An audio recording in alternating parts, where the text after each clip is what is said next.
Hello, everyone, and welcome to Boilermaker Lounge. I am Sam Sprunger, joined by the All-American Grant Flora. Grant, it is a new week. It's always nice to have a new week start when you have such a not-so-nice end to a week, but there's more basketball to be played, so it's a good week.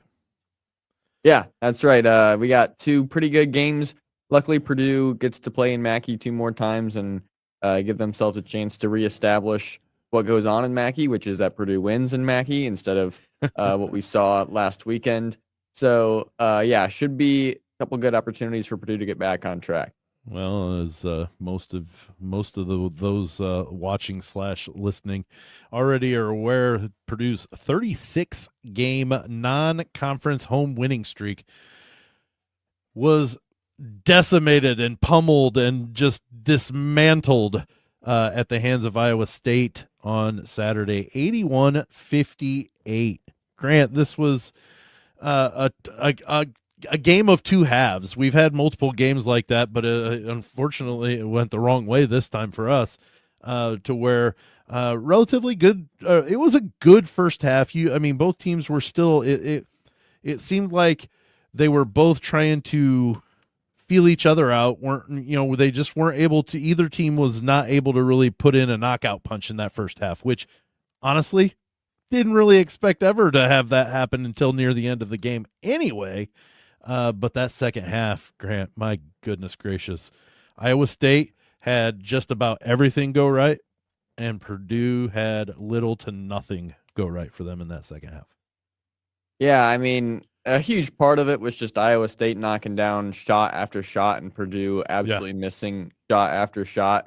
So that'll do it. But I think the biggest thing was just how Purdue's offense was affecting their defense. They just kept missing, and then they were getting more and more frustrated and allowed things on the defensive end that they just can't allow. Yeah. And it snowballed into this this rout from Iowa State. So you can obviously analyze it further than that, but that was kind of the overarching story, was just Purdue couldn't get it going and they couldn't find a way to grind it out and hang in there and give themselves a shot. And so by about 10 minutes to go in the game, it was basically in the books. Yeah, well, and even by about the under 16 media timeout, you could tell that it wasn't looking like it was going to bode very well. Like, you still had that somewhat of a hope, and like, okay, they could still turn it around, but it was just like, my goodness, everything Purdue tried either was thwarted by the defense, or they ill-timed turnover, which they didn't do horribly. I mean, they only had, I say only, but only 15 turnovers in a game where they played extremely sloppy. That's not a horrible outcome turnover-wise. Now, they lost the turnover battle 15-12. Iowa State had a very clean second half. But they just, it seemed like whenever they would hit a shot, Iowa State would come back down and hit two. Purdue would get a stop on defense, and then they'd go turn it over. It just didn't seem like there was any two things that Purdue could do, and credit to Iowa State for that, because a lot of that has to do with the ability to defend like they did, and be able to really be the fly in that ointment that Purdue had, that they just couldn't get over, and they couldn't get anything going. Yeah, they really couldn't. And, you mentioned the under 16 timeout. I don't remember exactly what the score was, but it's probably a 13-point game roughly by that point. There was a moment, and I'm sure people that watched the game remember it, where they were down by like 18. It was closer to that like 10 to 12 minute mark, where Braden comes in and got that steal on the inbound off of Iowa State, and they got a basket out of that. Mackey really picked up the noise. Then I was in there thinking, when that happened, I was like, this has to be it. This has to be where they go, because there's still 10 to 12 minutes. There's enough time to string together some stops and scores. You build the momentum with Mackey. This has to be where they cut into it and get back in the game. And Iowa State just came down and had another response, another run of some I think they hit a three right after that, out of that. They probably hit a three right out of it, and then they got another stop, and next thing you know, it was over 20. And at that point, it was like, okay, there's no shot here, especially because Purdue isn't the type of team that is going to pressure you full court and going to cause turnovers like that and can make a run. Like, you think back to 2019, I don't know if there's anybody that knows about this game, but it was Duke at Louisville with the Zion Williamson year. Duke was down 23 with 9 minutes to go in the game and came back and won. They did that because they just had this full court pressure that just kept turning Louisville over, and they had the athleticism and the size to do it. Purdue's not this type of team that can do something like that. So when you get that low or late in the clock, and then you're down by that much, no matter what, they're just going to really struggle to pull off some sort of massive comeback. Well, and the commentators on CBS even made that mention about, Matt Painter teams do not press because they just they do their defense in other ways and force bad shots and force things that they don't press. And that's not damning Matt Painter at all. That's not his coaching philosophy to where the press is the important part. It's the play your man. You ball man. The basket's behind you. You always keep the ball between you and your man, and that's the main concern when it comes to playing defense. And it's just not, like you said, that's not conducive to forcing a lot of turnovers early in the possession and then getting a basket really quick. It just hasn't been. And when Braden Smith is your leading scorer at 11 points, not that he's the leading scorer, but it's 11 points, and he got that the 10th and 11th point probably with less than 8 minutes left in the game, and he was became the leading scorer. Purdue put 3 guys in double digits, but that was Braden Smith at 11, Oscar Clough at 10, Daniel Jacobson at 10 as well. The ones that are missing from that, guys, Fletcher Lawyer and Trey Kaufman-Renn, 5 for Lawyer, 4 for TKR. Definitely, and you give some credit to the defense, but definitely not the output you would expect from TKR.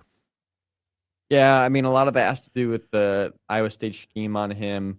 They were doubling as soon as he caught the ball, and then he did a good job kicking it out. He rotated around to create and find the open man several times, and they just couldn't execute from beyond the arc very often at all. So that really hurt them, but also TKR was just flustered. I mean, you saw it just with what they were doing to him, but then he even got some good looks that he just couldn't put in. So 1 of 8 from the field is just so uncharacteristic. And even him, especially kind of his attitude and whatnot that you saw later in the game of just, it seemed like once that lead was, 15 plus, and it was between even 10 and 15 minutes left in the game, there was just a switch in demeanor for the whole team, and a lot of them started losing their fight.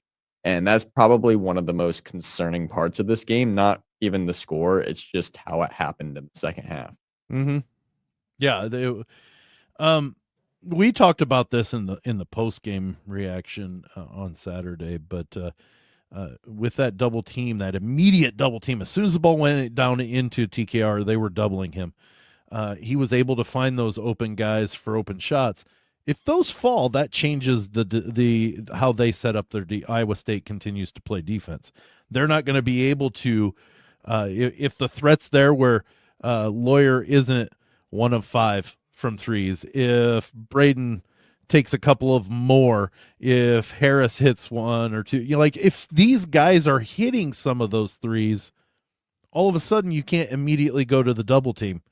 I just keep thinking when Purdue and UConn played in the national title game, UConn didn't have to go. They had a guy that could play Zach Edey 1-on-1, and Edey ate him alive, point wise. But they were willing to they had the athleticism to cover the perimeter. Not many teams have that capability, so they're going to have to go down and double the big guy.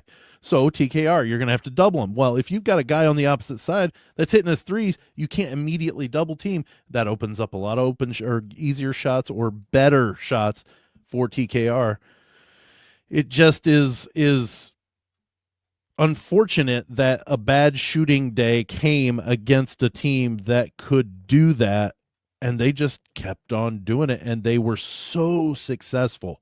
So successful. If they hit some of those threes or some of at least shots that from the kick out, we might be talking about at least a different point differential. It's not going to be a 23-point game. Yeah, there's definitely a lot of truth to that. It's tough because if you're a national championship caliber team and your shot's not falling, like you have to be able to find other ways to compete. Yep.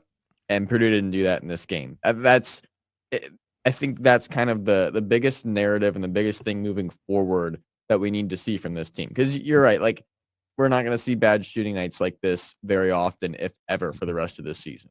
Right. Like you're just not going to see it, especially at home at Mackey. But you are going to see games where the shots don't fall as well as you would expect them to. It might not be this bad, but it'll be bad. And you're going to play good competition. Like if you're going to win a national championship, win a Big Ten championship, you've got to beat teams that are top 5, top 10 teams in the country. And if things don't go your way, you have to be able to find a way to hang in there and compete.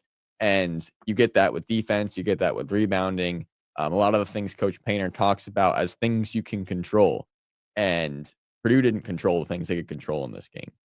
Yeah, they allowed themselves to be bullied into a different style, and it just does not match what Purdue does. And I guess that's, to me, it wasn't that Purdue got beat. It wasn't that Iowa State was hitting shots and doing and forcing Purdue into some things they didn't want to do. It was the complete dismantling, and then we're done almost at the 8 to 10 minute mark left in the game, just because nothing was going right. And that was what surprised me the most from this game, was the fact that they were completely dismantled. Not that they lost, and I would have been upset, but I wouldn't have. It's not the end of the world even now, but it would definitely made me feel a lot better leaving Saturday out of that if it would have been, where they weren't just completely decimated and dismantled the way they were. Yeah, and a lot of people are talking about, how many past national champions have had a loss like this on their home floor, how many past AP number ones, all of those types of things. You don't see it very often. Number one was beaten by 23 points. Villanova beat UConn when UConn was number one, and it was in Stores. I forget what year it was, but that's the worst loss. So Purdue's tied for the worst loss by an AP number one at home. Yeah. So it just doesn't really happen. To me, it's like this is one of those games where it's either going to show Purdue a lot of things and kind of fuel their fire in a way that you wouldn't have seen otherwise, and might actually propel them to reach a peak that's better than it would have been. But it also could expose a lot of weaknesses that Purdue just might not be able to fully deal with because of the personnel on their roster. Like they don't have a good cover for a guy like Momcilovic. They just don't. And they're going to have to play teams that are going to have guys like Momcilovic, Andrei Stojakovic of Illinois, and other wings and stuff like that. Like they're going to have to deal with these guys. And it's not like they can just go out and find a new player that can do it. They're going to have to work with what they have. They're going to have to find a way to get it done if they want to achieve their goals this season. Yeah. It was it was exposing, but yet I'm not derailed from my thought that Purdue is a top 10 team in the country. They're one of the teams that I would consider a top 5 favorite, maybe definitely one of the top 10 favorites to win the national championship. Still, because you know what? Yes, they put up a stinker. It was horrible to watch. It was disheartening to watch. But I also have seen them do this to teams too. So I know it's not out of the realm of possibility that they could turn around and make this light a fire under their butts, and they all of a sudden, start blowing people out, or just absolutely methodically forcing teams to play their game rather than letting them force Purdue into their game. I I am not as disheartened about this. The sky did not fall on Saturday for me. I saw it for what it was. Iowa State's one fantastic basketball team, better than I thought they were going to be. I knew they were good, but my goodness gracious, I didn't expect that. And I didn't expect the whole entire team to not be able to throw the ball into the ocean if they were standing on the beach, and that's really what happened. I mean, and it's has to do with the defense. They shot 45% in the second half, 11 of 24. That's not going to win you any ball games, especially when you're down 4 going into the half, and especially when the other team decides they're going to shoot 59.4%. It just that's a perfect combination for a butt whooping is what it is. Yeah. I think about the Auburn game last year when Purdue just looked like an inferior basketball team in that game. I mean, Auburn just did whatever they wanted in that game. But after that, there was a real turning point in the season, and Purdue got traction, and at one point was leading the Big Ten and looked like they were ranked in the top 10. I was going to say they were a top 10 team at one point. Yeah, and then obviously they hit the bump in the road, lost like 4 in a row, and became a 4 seed in the tournament. 5 or 6 or something in the Big Ten is what ended up happening. But there was a lot. Right, there was a lot that came from that game that really helped them, and I think they have an opportunity to see the same type of flip and the same type of ground being gained because of this game. But it's also going to potentially expose a lot, especially for a team that has championship aspirations, like we talked about, and we believed was the best, if not one of the best teams in the country.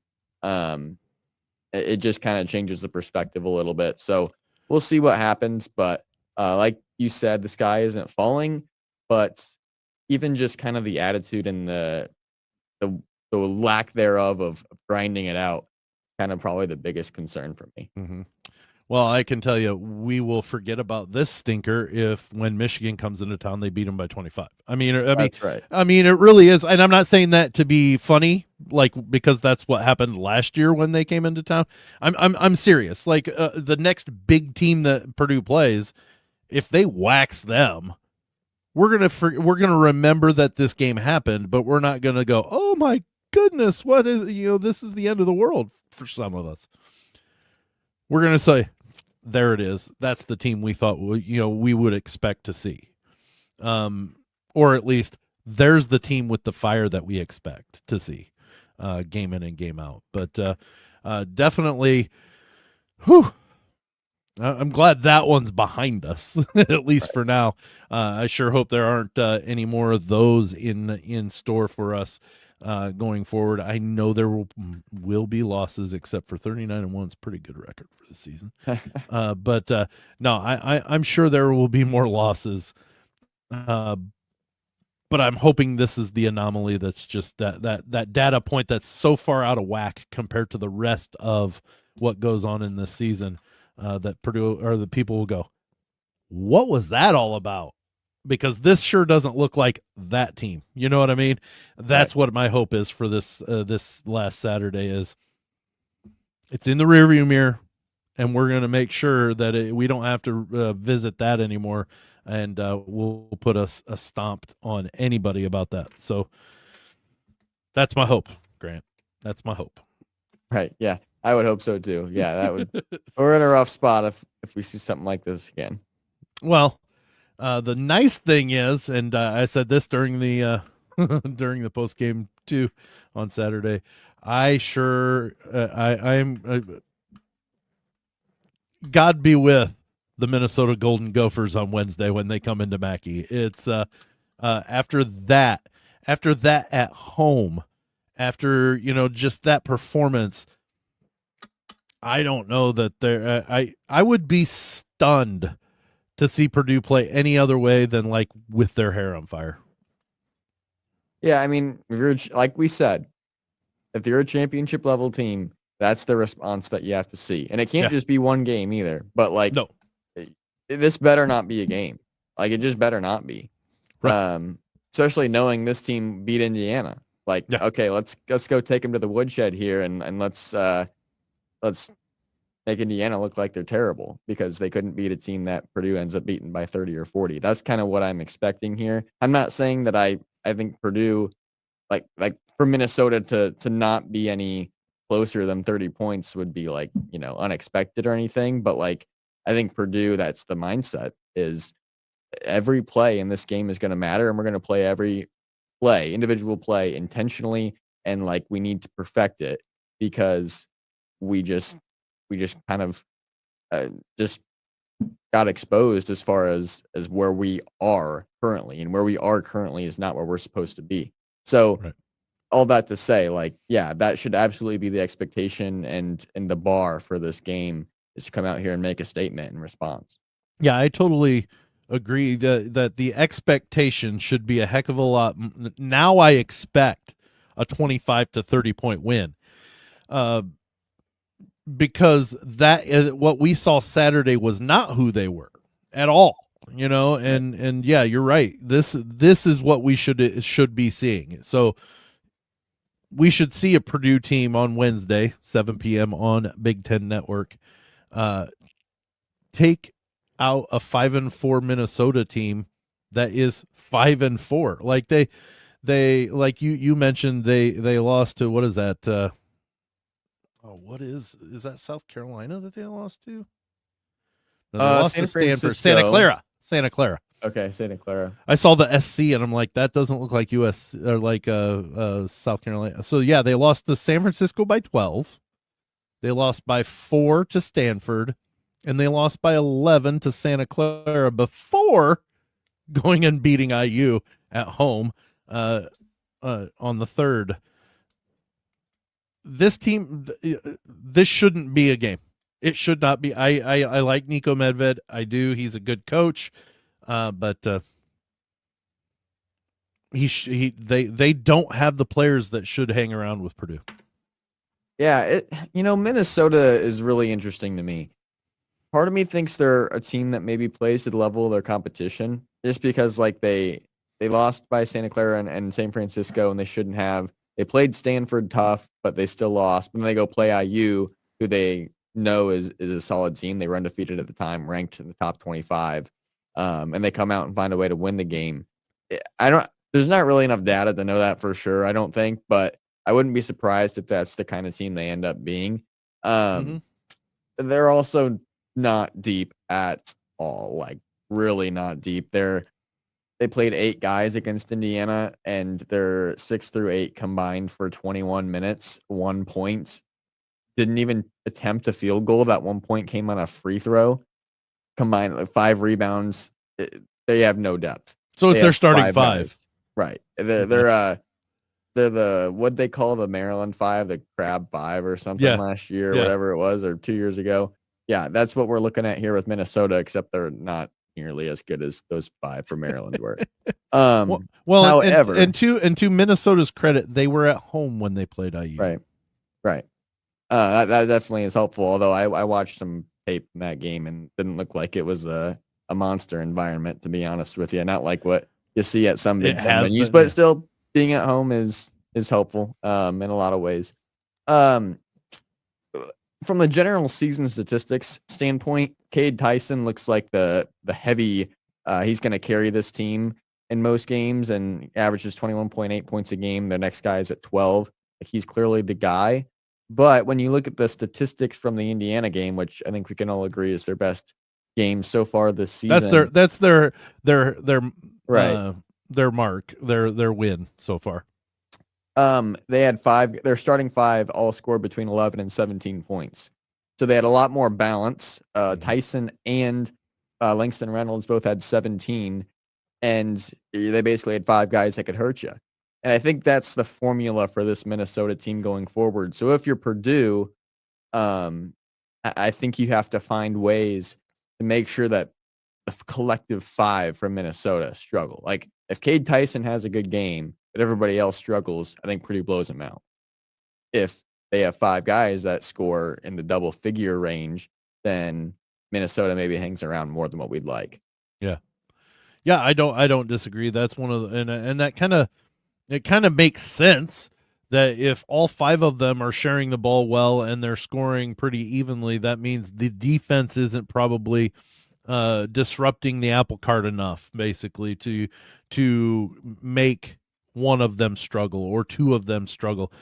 Shoot, if Tyson scores 21 or his average at almost 22 points a game, and a couple others hit double figures, but the other two of the starting five only get 2 or 3 points each, that's where you start running into that, oh my goodness, because then all of a sudden you have taken 40% of that lineup out of potential scoring, and it's just these three against and that's not a good recipe when Purdue can keep rotating guys through and just keeping a fresh body on them all the time.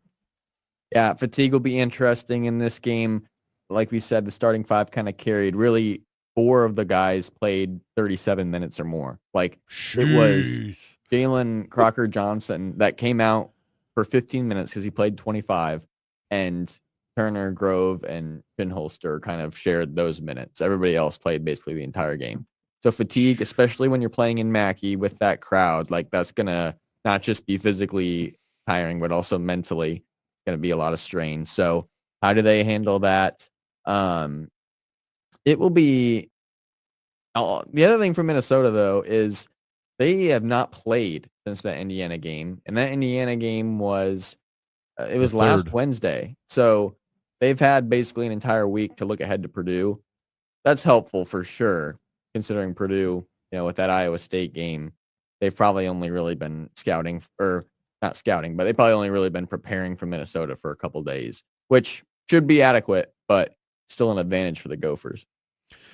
The only thing that I kind of think is, it's been a week since you played It's basketball. true. Let's think about what Purdue did after a week off against Eastern Illinois. Is for that first 7-8 minutes of that game, it was kind of, there was rust that was there. So if they now it helps the starting five be able to, okay, we've had a week off to really restore and replenish, but still there's at some point, how much rest is too much rest, to the point where you do have a little rust and you've got to wear it off. And if Purdue comes out with, with the aggression and the fervor that I expect them to come out with, this game could get ugly early, potentially, if Minnesota has that rust and does take some time to start warming up. Yeah, and if it gets ugly early for Minnesota, it's probably not going to get less ugly. Like Purdue's just going to keep pouring the water Right. on. So a good start for Minnesota is going to be important. Another thing I think when you look at this game in the matchup, it's Cade Tyson who leads the way for Minnesota. He's kind of that stretch wing down to 4 type of player that Purdue just kind of got blasted by with Momcilovic. And this is the type of player we've talked about being a potential kryptonite to this Purdue team. So it will be interesting, I think, to see, can Purdue find a way to handle him better than they did with Momcilovic. And yes, I don't think Cade Tyson is nearly as good as Momcilovic, and That's what I Momcilovic heard. not I only heard is you say good. he's just as good, if not better. Yeah, that would be really disappointing. Also, Momcilovic played a great game. Like, he's a good Yes. player that had a good performance. Like, I don't see Cade Tyson doing that, but at the same time, good players can have great performances against big teams, and we've seen it in the past against Purdue. So can't count it out by any means. But I do hope that Purdue can find a way to deal with him better than they did with Momcilovic. That'll be something to look for. But it's just, yeah, Tyson, he transferred from North Carolina, right? That's the situation with him. So yeah, he shoots the ball well, but he also has a lot of good versatility, can drive it really well. So he doesn't seem as physically imposing. I don't know what his height is. I think it's like 6'7", but he just doesn't feel as physically imposing as Momcilovic did. 6'7", So hope, 195.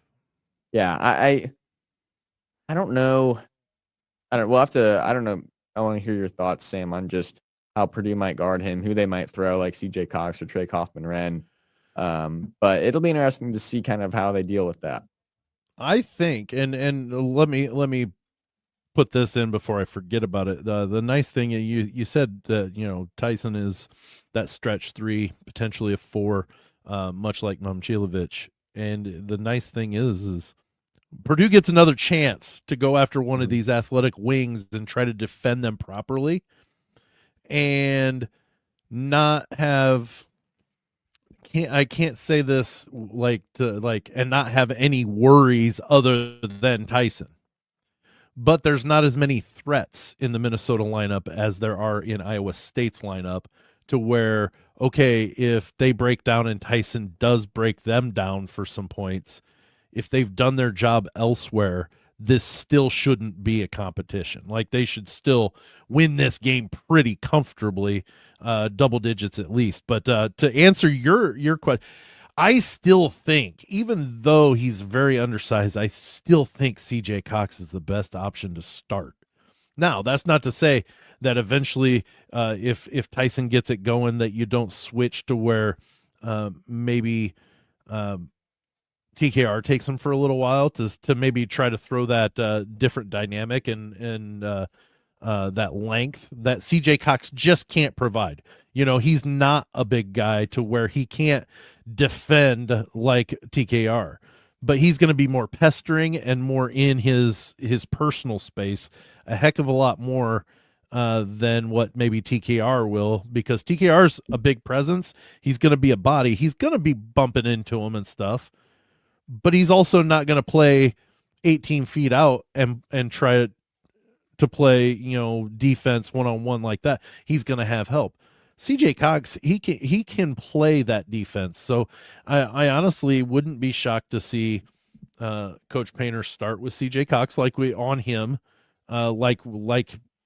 we anticipate him in many other times, because when it comes to this starting lineup, what is CJ Cox? He's not an offensive option most of the time. He's there for the defense. So I really do think that, and if that's not the case, there's got to be somebody that's longer and maybe not as good, but at least longer and adequate enough or close enough to as good as CJ Cox that you could put in the starting lineup instead. And yeah, I haven't seen evidence of that yet. Yeah, I think CJ Cox is definitely in the starting lineup and is probably the right option here. Right. The reason I considered, could they do TKR is because I think what Minnesota starts is 6'7", 6'7", 6'8". I think those are their 3 biggest players. Tyson being 6'7". Okay. So it's like I don't know exactly how Minnesota plays him. If he maybe plays the 4 more than the 3, or I was going to say it kind of depends where Minnesota puts him, I think. Right. But like Purdue still has the option to defend him however they want, put whoever they want on him. So yeah. I was like, you could put TKR on and because Tyson's better, and then you throw CJ Cox on the other 6'7" guy and hope that that's an easier matchup for him. But I think you're right. I think Tyson's versatility, the way he can drive the basketball, it's just going to really put TKR in a bind. And the way he shoots it as well. You don't want TKR getting pulled that far out from the basket for rebounding purposes and whatnot. So yeah, hopefully CJ Cox can find a way to defend him better. I think forcing turnovers and being scrappy is kind of the recipe for this. Like what Purdue was able to do in that first half against Iowa State. I couldn't believe that they forced 9 turnovers. Yeah. And they were mainly forced. Like they were just being scrappy and getting steals and stuff. And yeah, Iowa State didn't maybe take care of it as well as they should have. But like, it's not like Iowa State was just traveling all the time and throwing balls into the baseline, sideline, whatnot. Like, no, Purdue was kind of scrapping, getting some live ball turnovers and getting out in transition. So that might be something we got to keep an eye on for how they try and defend. And I did want to add, I like, and you brought it up in after I spoke about it. It also depends on where they start Tyson out. If they start him in the blocks, put TKR on him, Yeah, that's right. And let him bang around with him. But if they start him out on the perimeter and you do use the other 2 bigs down into the post, then I would say, that could be a game time decision where, okay, we're going to feel this out every time down the court. If Tyson's out there, CJ, you've got him. If he comes into the blocks right away, TKR, you're going to take him. I don't know if that's, I mean, it would make sense that could be an option on wherever Minnesota is going to decide to use them. That's who we're going to decide to put on them. Yeah, and I'm pretty sure Tyson plays a lot on the perimeter, and I don't Yeah. think it's going to change for Purdue. So I would anticipate, yeah, it's CJ Cox because of that. But you're right. If he just camps out in the block, then TKR Put is the TKR on guard. him. Right. TKR's an All-American for a reason. Right. So yeah, I think Purdue is better off against this Minnesota team by far. Like that's pretty obvious, but still some interesting matchups as far as who guards whom and how can Purdue handle some of these options that Minnesota does have. Well, I can honestly say that I feel like two players that are going to come out with a fire to put some points on the board. It's going to be Fletcher Lawyer and TKR. After having such a struggle offensively against Iowa State on Saturday, it's not to prove a point, but it's to say you're not going to do that twice to us. We're too good of a team to have that done twice to us in a row, and I think they'll make it a point to not necessarily shoot until they get more points.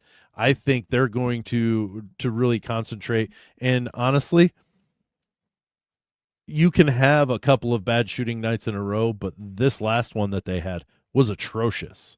You know, the 4 of 18 from beyond the 3-point line, that is a dumpster fire is what that is, and I just don't see that happening 2 games in a row. Right. At the same time, I wouldn't be surprised to see Minnesota guard Purdue very similarly to how Iowa State did. Because they can sure try anyways. So well, yeah, and they kind of have the personnel to do it with those three guys 6'7" and better that they're going to play. And I think that was part of what bothered TKR was not only was he being doubled, but the guys that were doubling him were tall and long and athletic. And so he just couldn't really do a whole, like sometimes he can pass out of it really well and can try and split the D and make something happen. But he just, as soon as he got down on that block and the double came, he had one pass directly back out. And that was his really only option. And he was able to do it, and Purdue could swing it back around, but it's not like he was making cross-court passes, cutting up those double teams. Like he was cooked. And I don't think Minnesota's defenders are going to be quite as good as what Iowa State did, and quite as big even, but like they still have an opportunity to maybe do that. So I wouldn't be surprised to see Minnesota start that out, but Purdue has got to shoot better if that's what happens. And that's the key there is I if I was a betting man, I would bet on the shooters having a heck of a lot better shooting night than they had on Saturday. It doesn't compute to me them having the struggles that badly. You know, even the 4-game losing streak last year, Grant, it wasn't because they couldn't shoot the ball. It was because they couldn't defend the hoop. You know, 90% of the time they couldn't defend the hoop, and teams were shooting such a high percentage inside the paint because we didn't have anybody to guard it, to guard the hoop. You know, if we have somebody that can defend the hoop, I don't think Wisconsin beats us because we scored like 86 points and lost by 10. You know, and I just don't think, I don't see, I don't know that IU beats us in Bloomington if we have somebody that can defend, because that's where they got a lot of their points in that second half. So I mean, when it comes to Purdue, their shooters, I don't see them going into a slump where every single one of them is not going to be able to hit a shot for more than one game in a row. Yeah, and you know, not to beat a dead horse here, because I know I've kind of talked about this a few times earlier in this episode, but like the key word that you said at the beginning of that was you're betting. Like you're betting that their shooters are going to shoot better, but like you're still betting. We have to be able to win games by controlling the things that they control, and I don't know that we're going to necessarily see them in that position in this game or against Marquette even. But like as much as I want to see Purdue blow out Marquette or Minnesota and shoot the lights out, and I think they will, I don't think I'm going to be satisfied that this team is back to where they need to be until they can find a way to win a game where they shoot 45% from the field. Oh, yeah. Still and still get it done. You know what I mean? And I hold don't a disagree. good team to 65 points. So It's a good point. Yeah, that's kind of where I'm at with that. No, it's a very good point. But honestly, after what we saw, I want to see him put up 100. Like I just they need to exercise that and be like, okay, it's in the rear view. Let's keep moving on now. You're not at all wrong. You should be able to grind, like you mentioned during the post game show, and then even a little bit today. You got to be able to grind something out. You got to be able to grind it out at some point when your shots aren't falling, and not even that you're trailing, but in a close, grinded out game where your shots aren't falling and you're playing good enough defense that their shots aren't falling, you've got to be able to find a way to win the ball game, even if it's take a charge, hit your free throws. Those two types of things, to where, you know what, our shots may not be falling, but they fouled us. We're going to hit our free shots, and you win ball games that way. It's definitely, it's not just when the shooters are on, you win. You've got to be able to win it when your shooters aren't, and they sure didn't do it against Iowa State. But I think I don't know that it's going to have to be there on Wednesday though either against Minnesota. Right. So, yeah, I'm excited to see these guys get back on the court, and it's always nice to kind of put these games like Iowa State in the rearview mirror and just get a win and let that last game be a win instead of a loss. So I anticipate that. I am ready to see that happen and get Mackey jumping again and cheering for the right things this time. And it should be good. Well, that's 7 p.m. tomorrow, Wednesday night, December 10th on Big Ten Network, 7 p.m. start Eastern time. And it is a sellout crowd at at Mackey Arena. ESPN's got a 92.8% chance that Purdue wins.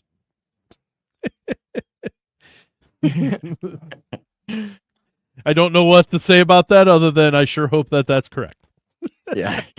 Because they're so off on other things. Like the predictor for the Iowa State game was 58-42. Yeah, I mean, you're always going to have games where that's just not right. Like, if that was the case and those predictors were always right, you'd be chalk and March Madness, and clearly that's not what happens. So, I get it. Yeah. But it's a good way to start back after such a game. Let's get the win against Minnesota. Then we got Marquette on Saturday, and we'll talk about that on Friday. Friday's show, the preview. Hopefully, it's a big win against Minnesota. Preview Marquette on Saturday. But yeah, it's difficult to have such high expectations, then see the team perform such 180 degrees differently than what you expected. And that's not even saying they lost as part of the 180 degrees. It was how they lost that was the 180 degrees. But we get another game, and I'm not. I anticipate the big three being the leaders like they have been up to this point, and just really not letting this team get to the point where there are, how do I want to say it, complacent and just saying, oh, we're fine. No, we weren't fine Saturday. We're going to make darn sure we're fine now. I just don't know that leadership will let that go past last Saturday.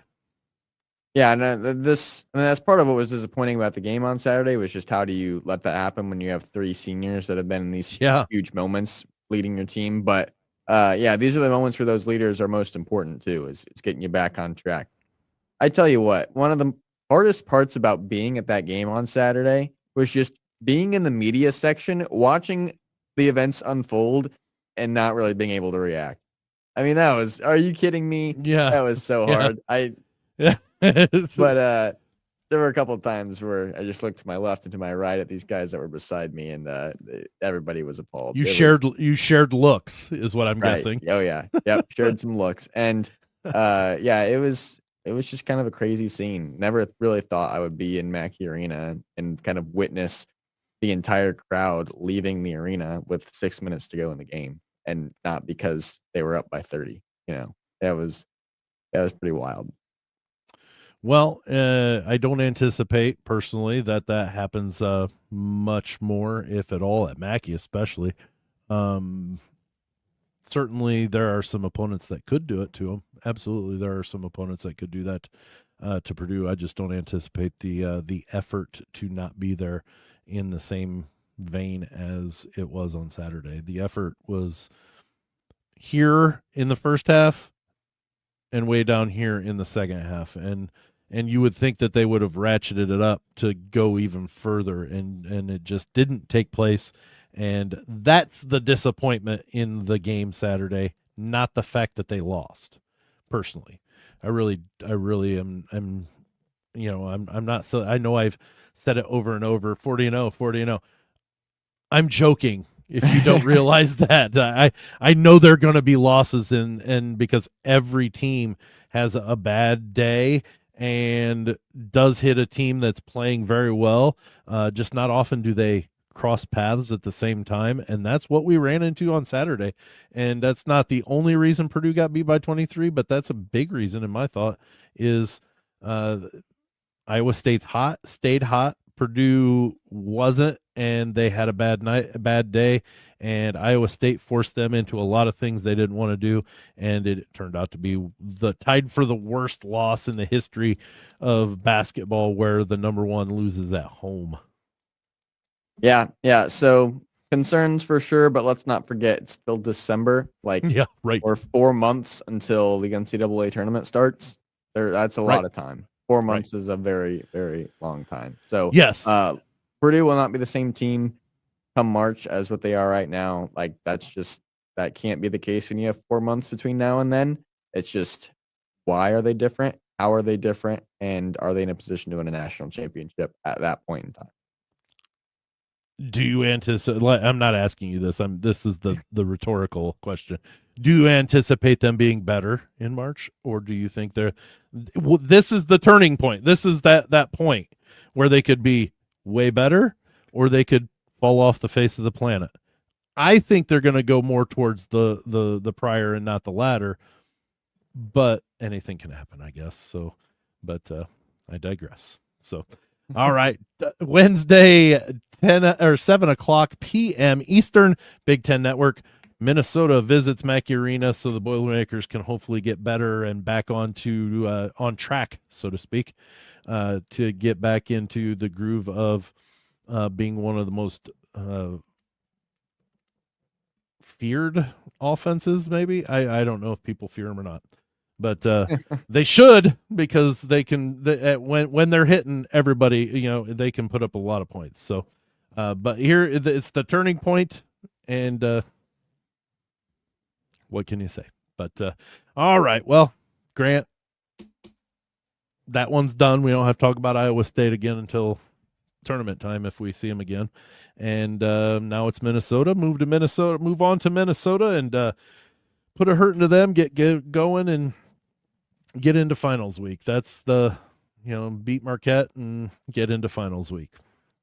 Right. Well, that brings us to the end of today's Boilermaker Lounge. For the All-American Grant Flora, I'm Sam Sprunger. We will see you on Friday.